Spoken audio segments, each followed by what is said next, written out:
Hey guys, I'm Combat Craig, and today I'm going to show you how to check the status of your VA claim. Going to walk you through some screenshots, and there's a link to these screenshots in the description if you want to follow along.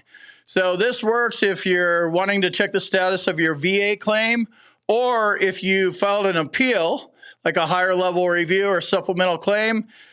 This same process works. This is how you get in and see where things are. So the first thing you do is you log into your account. So you can use DS Login, My Healthy Vet, or ID Me to log in. If you don't have an ID Me account, you should get one of those because there's good discounts on all sorts of things. Like Apple uses ID Me, Oakley uses ID Me. There's a lot of them. Those are just two to name a few.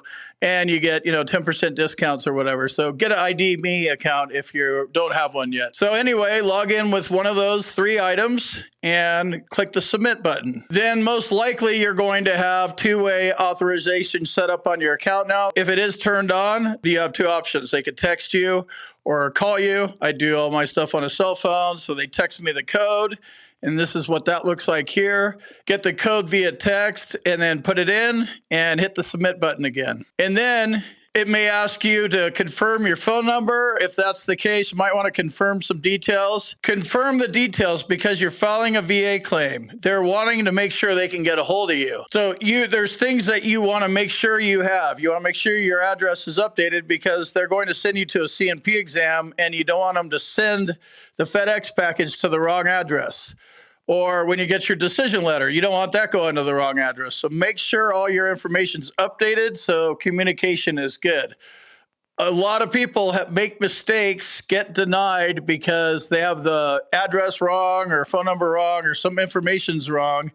And when we don't respond because we have the wrong address, the VA is going to go on without us. And a lot of times that just leads to a denial. Make sure you're up to date. Once you log into your account, you can go to disability and check your claim or appeal status. Click that link. Then you go into the claim review page, and it'll tell you when you filed your claim, what the status is. Some statuses might be evidence gathering, review, and decision. That's probably one of the longer ones. So if that's the status and that's what you see, it's a waiting game, right? This is a big government bureaucracy. So you file a claim, I would expect to wait 5-6 months. So if you go in on month 3 and it's in evidence gathering, and then you check back later on month 5 and it's still the same way, that's totally normal. And then if you're checking on an appeal, it might say something like a senior reviewer is taking a new look at your case. So those usually go faster, but again, I would probably just give it 3-4 months. There's nothing you could do to speed them up. There's a little button on there that says make a decision now. That's not going to speed it up either. The government works at the speed that it works at, and that's just the way it is. So make sure that you don't unnecessarily go into the appeals process or file an incomplete claim with no medical evidence because that stuff takes longer. Also, when you file a claim, you could pack as many disabilities in there as you want. If you only file a claim for 2 or 3 disabilities, that's going to go faster. Prove your claim. You need a current diagnosis, current symptoms, and a nexus for each thing. If your doctor won't do this for you, check out my med team. There's an email address in the description. And if you want to talk to me more about the VA claims process, check out my bootcamp at combatcraig.com. Also a link below for that. When you make them look for everything or include a lot of unnecessary medical evidence, they're going to read through all that stuff. And, what would you rather want to look at? Look for a current diagnosis, current symptoms, or a nexus on maybe 5 to 8 pages, or you upload like 1,000 pages for the last 10 years. That brings me to another point. This is a current diagnosis. So current means now, or maybe the past 6 months, year max. So if you're providing medical evidence from 1972 to 2023, they're not going to look at anything beyond 2022 because it's a year. So it's current diagnosis. So send as little information as you possibly can. It will speed up the process, and don't file a claim with too many disabilities jammed inside there. There's 2 things that you actually need to know about and take action on after you file your claim. Your C&P exam, you have to attend it. Don't blow it off. You'll get the info, study for your C&P exam, go in there and tell the doctor what's going on and make him a believer. That's how you deal with the C&P examiner. You don't need to check Google reviews. You don't need to wonder if he's sketchy or not. None of that matters. The VA hires the C&P examiner, paid for by the VA, to evaluate us. So go in there and be evaluated. And then after that, it could take a week or another couple months, and you'll get your decision letter. That's when you could take your next step. It's kind of a game of basketball, if you will, right? You start off, the ball's in your court, on your side of the court, in your hands. This is where you provide the medical evidence you need to prove your disability: current diagnosis, current symptoms, and a nexus. The nexus is important, just like the symptoms and the diagnosis. So you have to figure out how you're going to establish service connection, and then you need a doctor to write your nexus for you. Any doctor will work that's qualified. So your VA doctor, private doctor. If your doctor won't do this for you, check out my med team. There's an email address in the description. And if you want to talk to me more about the VA claims process, check out my bootcamp at combatcraig.com. Also a link below for that. So once you have your medical evidence, you're ready to go. Current diagnosis, current symptoms, and a nexus. You don't need anything more than that. If there's some supporting documents in the last 6 months, a couple visits to your doctor, that's okay to upload, but you don't really need it. The VA will find all that stuff. And they have a lot of messaging in va.gov about the status of your VA claim, but none of that matters. You know, it doesn't matter to me if it's an evidence gathering or they made a mistake or Sally sent it to Jim for clarification. And there's all sorts of things they do in the process. And it's like request 1, request 2, request 2 closed. All this stuff shows up. All that is irrelevant. We shouldn't even see that stuff because there's nothing we could do on it except for it kind of trips us out. Check your status as little as possible. I'm telling you, 5 months, 6 months, that's a good time frame.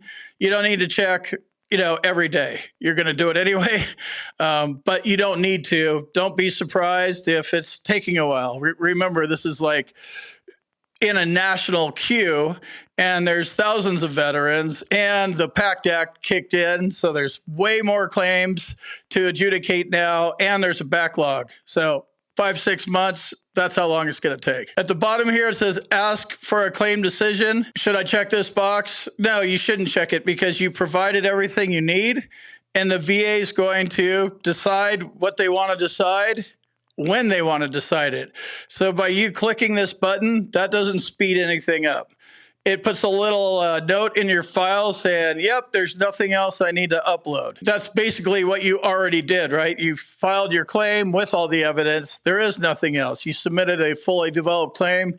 You're good to go. Here's a couple other things to think about. So if you provide medical evidence for each disability you file a claim for, it's going to make it go faster and increase your chances of winning tenfold. So there's 2 ways to do this, and I've done both, and I didn't know there was 2 ways. So one way is just file a claim. You saw something in your service treatment records. You think you might have been seen for it by the VA, but you're not really proving a diagnosis because you never even actually saw a diagnostic code. You don't know what your symptoms are because you've never really seen them. And you definitely don't have a nexus. So that's one way to do it, but that's not the best way to do it. I'm not saying that you lose all the time that way. It's just not the best way to do it. The other way is to front load your claim and provide all that stuff so you can see it. All right, here's my diagnosis. It's got a ICD-10 code right next to it. You could clearly see there's a diagnostic code, a diagnosis, and a condition. And then on like a DBQ, you could see where your symptoms are. You could see the check boxes. Now you have your symptoms done right. And then you can see the nexus. You write down, and there it is right there at the end of the DBQ. The doctor says, in my professional opinion, Combat Craig's tinnitus is secondary to his migraines on at least as likely as not basis. It has a nexus statement in there and how the doctor thinks it's connected. Those 3 things are what you need. More medical records is not better. They don't need 10 years because they're not going to look at it. They need current medical evidence. That means right now, from the date you file a claim to 6 months to a year back. Beyond that, they're not even going to look at it because it's not current.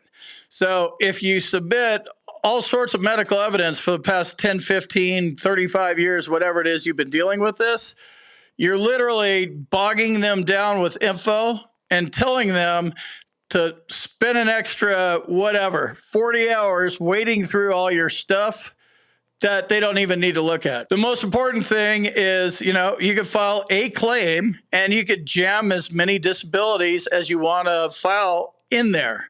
So you could file a claim with 2 disabilities or 1 disability or 100. When you're getting your decision letter, and if you're not too familiar with this process, you're like, whoa, 14 things on here. This one didn't have a nexus. Did this one have a diagnosis?